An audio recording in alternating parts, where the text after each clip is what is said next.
After years of rumors, probably hundreds of reports linking this man to the Toronto Raptors, thousands of hypothetical trade machines cooked up into that ESPN website involving this man and probably Goran Dragic. After all that, Moses Brown is finally a Toronto Raptor, at least on our Summer League team. So in this video, we'll break down that pickup briefly, as well as, more importantly, this Toronto Raptors Summer League roster, as Summer League's always a good time to see the young and up-and-coming prospects, see them out there on the court. We got some fun, interesting players to sort of dive into and have a watch of during this summer. But let's first dive into the guy, the man, the reason why you clicked on this thumbnail is the Raptors finally, after years of speculation, brought in Moses Brown. And some people watching this video may have no idea what I'm talking about. Well, I'll give a little backstory because Moses Brown had started off, right? The Raptors were lacking a center. We were years without a true man over the height of 6'10" on our roster. And we faced off against the Oklahoma City Thunder. I remember the game. And Moses Brown came out and looked like prime Hakeem Olajuwon, prime Shaq, whatever you want to call it. Whatever elite big man you want to throw into the name. He had one game where he was dominant against the Toronto Raptors, and from that moment forward, because he was a solid player for the Oklahoma City Thunder during his early season, this was prime OKC sort of tanking years. Moses Brown was a very, very solid guy on that squad, especially when he played against the Toronto Raptors. Blocked a lot of shots, had some monster performances, at least stat lines outside looking in. Everyone thought this guy was maybe not a budding star, but a budding, competent NBA center, and the Raptors desperately needed one of those, and Moses Brown seemed to be available year after year. Opportunities where whatever team he's on, whatever club he was on, we're saying, hey, we'd be down to trade him for this. We'd be down to trade this asset for whatever the heck is going on there. And the Raptors were always in the rumor mill. We're always in the reports. The Raptors looking deeply into Moses Brown. They really like this guy. They really want to bring this guy in, but no deals were ever made. So year after year, whatever team he ended up being on, Moses Brown would always be in rumors to join the Toronto Raptors, but never did. Until today, because Moses Brown is on the Toronto Raptors roster. If you see the list of teams, you can see his name right at the top. Masai Ujiri, when listing these things, definitely not in alphabetical order. He just straight up said, Moses Brown, you're at the top. To let everyone know that the 7-2 future of the Toronto Raptors has finally been brought into this team. But I digress on that point. Moses Brown, looking at him, we'll break him down as a player briefly, even though I'm sure we've done it on multiple videos in the past. Brown is the 7'2 center, very long, blocks a lot of shots. He's only 23 years old still, right? Young. He's in that meme where his head was down and that UCLA guard propped his head up.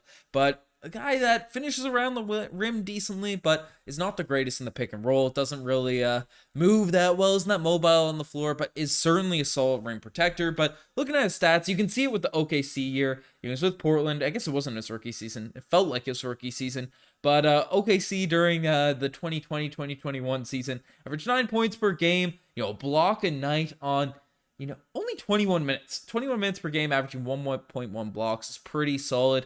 Not much of a free throw shooter, but not much of a shooter in general. Could finish around the rim, was pretty effective down the lane, could dunk, all these types of things, and then basically bounced around. I think the Oklahoma City Thunder got a solid haul, trading him to the Celtics, who then immediately dealt him to the Dallas Mavericks. Bounced around a bit with Cleveland, the LA Clippers, Brooklyn, and now is on the Toronto Raptors Summer League squad, trying to make a push, trying to make his land his footing back in the NBA. And personally, I don't think there's a lot of room for him on this Raptors squad, but it's fun to see all those rumors, all of the stuff finally come full circle, and he makes it onto a Toronto Raptors team, even if it's just Summer League. But again, with Christian Koloko, with Jakob Poeltl, I don't think there's a lot of room for him at the center spot. If he dominates in Summer League, maybe he will end up making the main roster. I mean, he has had an NBA level season in the past, so don't be shocked if he does make a two-way or something along those lines, but I'd still be surprised if he does end up making the roster. But there are a lot of intriguing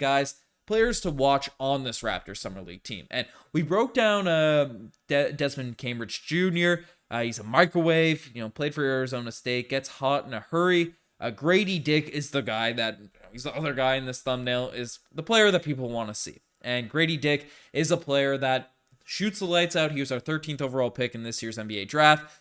Everyone already knows Grady Dick at this point. He's a big personality coming into the Toronto Raptors. Everyone's excited to see him come Summer League. Other notable Toronto Raptors on this roster, in this lineup, are Joe Wieskamp. So for people that didn't catch the previous report, Joe Wieskamp, he was extended.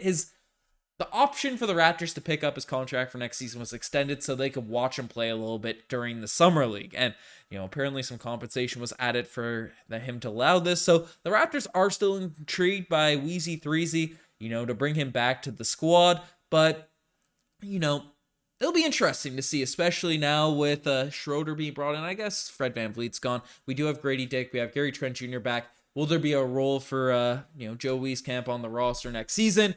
Definitely keep an eye out for that. But the player that I think is going to be most exciting, the player that I think will amp up the Toronto Raptors on another level, and we've talked about him, called him the steal of the draft, Marquise Noel, 5'8", electrifying point guard for Kansas State, dominant down there, with his squad, had a wild journey. Check out our whole video on Marquise, if you want to see his entire story. But personally, he's already on the roster. He's a two-way guy, locked in, confirmed, guaranteed. So he'll be on the Toronto Raptors come this upcoming season, barring any wildness happening. But rarely does a team sign a guy and then roll with them on that front and then cut him after Summer League or anything like that. But basically, Marquise Noel is the player that I think everyone's going to want to see. Everyone's going to be tuning into, see how he does against, obviously, dominated in college. Didn't get drafted, but that's due to his height. 5'8" guys had to be absolutely remarkable in order to even have a look in the NBA. And defensively, there are some questions. I'm really excited to see how he does against,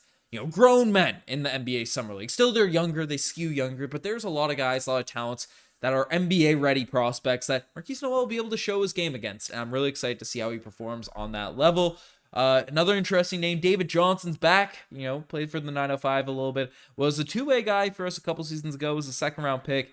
Not on the main roster anymore, but is still within the Toronto Raptors system, playing for the 905 and these types of things.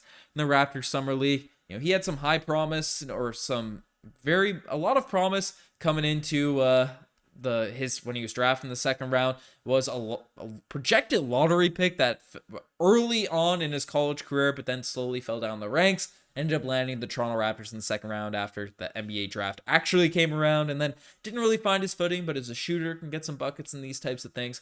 A lot of people had high hopes for David Johnson on that front, but yeah, those are a lot of the names that we see, coming into this roster. Obanor is another dude that played for Texas Tech. Had some big games and stuff. Broke down Obanor and Desmond Cambridge Jr. and DJ Hogg on a previous video. Ron Harper Jr. is also getting some run. And one notable player that's not on this team that probably should be down here is Christian Koloko. And no, don't look at it as something, Christian Koloko feels like he's too big for Summer League or anything like that. Apparently he's dealing with a respiratory condition. We're not sure what it is right now at this point that is keeping him out of playing on the Summer League team, Summer League roster. I'm not sure if he'll get added to it if he comes back healthy or something on that front, but wishing the best for Christian Koloko, as I have high hopes for him coming into next season. But folks, let me know what you guys think about the Toronto Raptors Summer League. Let me know your thoughts on the Raptors finally signing Moses Brown, into the organization. You guys are the best to make us far. Subscribe to the channel if you guys haven't already. Anyways, I'm signing out. Cheers.